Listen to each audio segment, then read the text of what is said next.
parce que les gens n'arrivent pas à trouver réellement la complicité, les faits pour lesquels je suis devant le tribunal, l'ordre, l'instruction. Donc il faut s'évader, aller prendre par-ci, par-là, pour perturber l'esprit des gens. C'est tout, maître. C'est pour perturber l'esprit des gens. C'est ça, maître. Après les massacres du 28 septembre, vous n'aviez pas constaté la présence des milices au camp Alpha Yaya Diallo? Non, maître. Le colonel Pivi a déclaré à cette barre, je cite, « Les éléments de la garde présidentielle ne pouvaient se rendre au stade sans l'autorisation du président Moussa Dadis Camara. » Quelle est votre réaction par rapport à cette déclaration? Les éléments de la garde présidentielle ne pouvaient se rendre au stade sans votre autorisation, sans votre ordre. Maître, vous savez,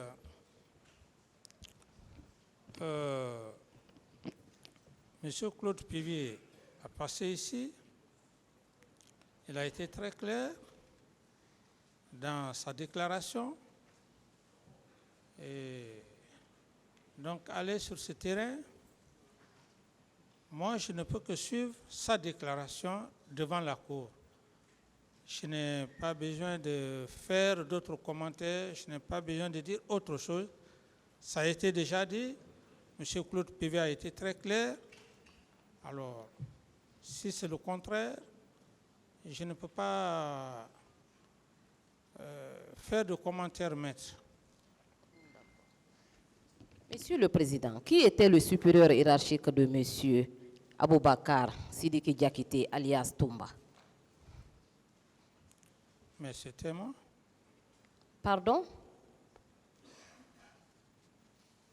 Soyons honnêtes. Soyons honnêtes.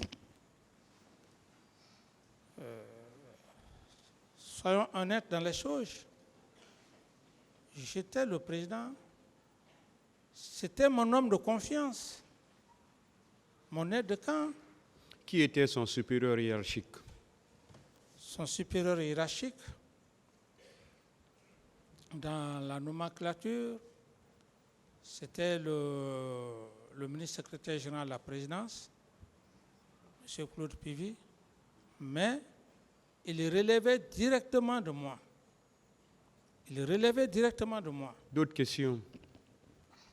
D'accord. Monsieur le Président, dans votre procès verbal d'interrogatoire du 13 juillet 2015, vous aviez déclaré ce qui suit. Les faits s'étant déroulés sous mon règne, je les assume. Votre réaction par rapport à cette déclaration consignée dans votre procès verbal? Maître, vous pouvez terminer la fin de la phrase, s'il vous plaît? Contentez-vous, Monsieur le Président, de répondre à la question. OK. Par rapport à ça, peut-être que vous n'avez pas tellement achevé la phrase. J'ai parlé de choc moral. Et quand vous êtes un père de famille, vos enfants gâtent une situation moralement, vous êtes choqué. Et par rapport aux événements du 28 septembre, comme je l'ai dit, moralement, à date d'aujourd'hui, je suis choqué. C'est pour cette raison d'ailleurs que je suis devant cet auguste tribunal.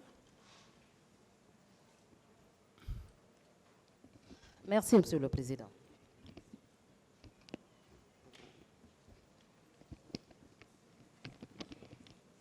Merci, Monsieur le Président, de m'avoir donné la parole. Honorable assesseur, mon capitaine. Oui, maître. Je veux savoir, après le massacre, quand vous avez restitué les corps, lors de l'inhumation, l'enterrement des corps, est-ce qu'une délégation du CNDD était représentée dans quelques familles des victimes? Comme je l'ai dit, la commission C'était des personnes morales, de très grande probité morale. Et des religieux, j'estime que ces cadres ont fait ce qu'ils devraient faire. D'accord. Je veux savoir, quand vous avez fait le voyage de l'Abbé, qui assurait l'intérim quand vous avez quitté Conakry pour l'Abbé?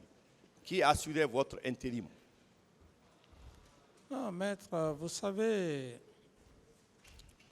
il n'y a pas un problème d'intérim. Tout chef d'État, s'il doit partir, il doit faire un voyage à l'intérieur. Il n'y a pas un problème d'intérim.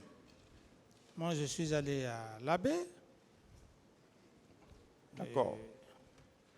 Est-ce que vous savez que selon la Commission nationale d'enquête indépendante, Oui. à la page 10, le 28 septembre, à 5 heures du matin, on a déployé 1200 policiers, 1270 gendarmes, et il y avait une brigade qui sillonnait. Et on a mis des escadrons au niveau de tous les carrefours sensibles pour empêcher la manifestation. Est-ce que vous êtes au courant de ça?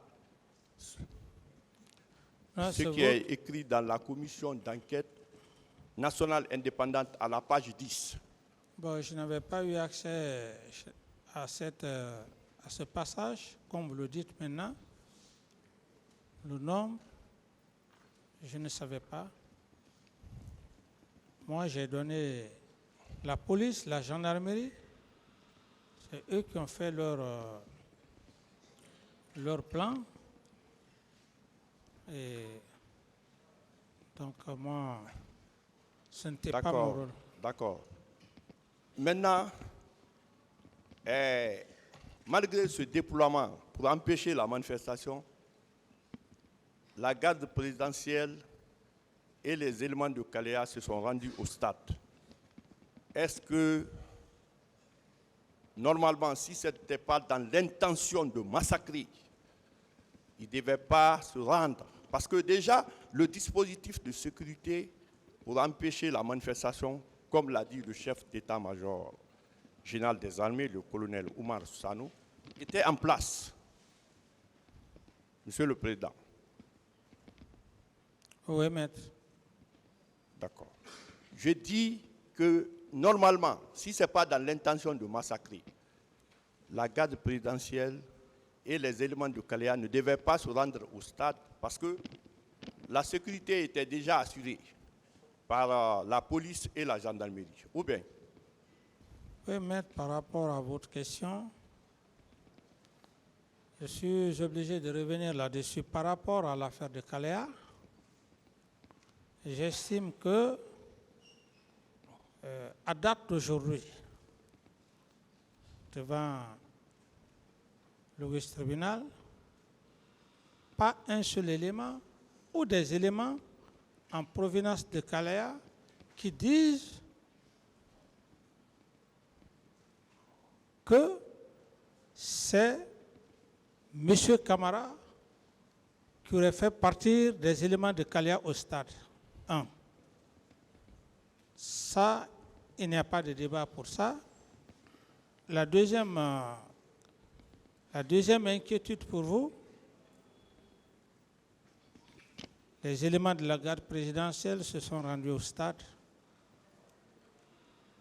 Les éléments de la garde présidentielle, ceux qui se sont rendus au stade, ils savent pourquoi ils sont partis au stade, parce que le maintien d'ordre ne relève pas de cette garde présidentielle qui est partie au stade. Donc c'est à la Cour d'apprécier, maître. OK. Monsieur le Président. Oui, maître. Monsieur Kamala. Oui, maître. Je veux savoir, après le massacre, des ministres ont démissionné. Le ministre de l'Information, Justin Morel Junior, a démissionné. Le ministre de l'Agriculture, M. Oumar Sano a démissionné et le ministre de la fonction publique, qu'est-ce qui a motivé leur démission, selon vous, chef de l'État à l'époque? Ah, mais ça, c'est une question embarrassante. La démission d'un homme à son poste, si c'est des hommes ou un homme qui a démissionné, il a ses propres raisons. J'estime Ok, que d'accord. je ne